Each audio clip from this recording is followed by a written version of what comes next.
It's widely accepted that the success and sustainability of a development project depends upon the level of involvement of its beneficiaries.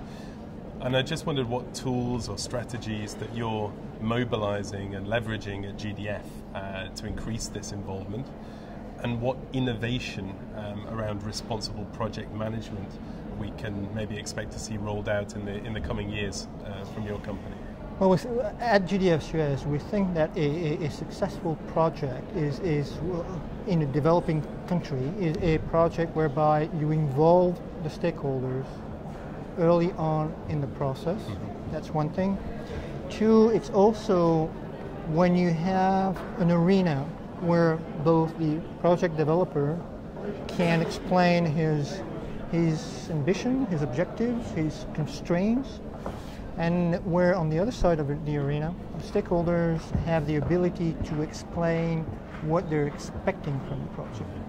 And once you have that in place, when you have that area of dialogue, and when you are ready to understand the other one's objectives and constraints, there you're successful in terms of involving the stakeholders. In this period of redefining development and establishing a new global partnership for the post-2015 era, I just wondered what private sector actors can do to accelerate development financing in this new era, as well as making sure that finance is both effective and sustainable.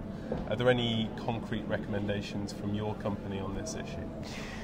Well, I think the only sustainable development is a development whereby you answer to a specific need. You're not developing project for the sake of developing project. You go to, for example, Cameroon because there is a need to develop in that specific case, and this is the project we're developing.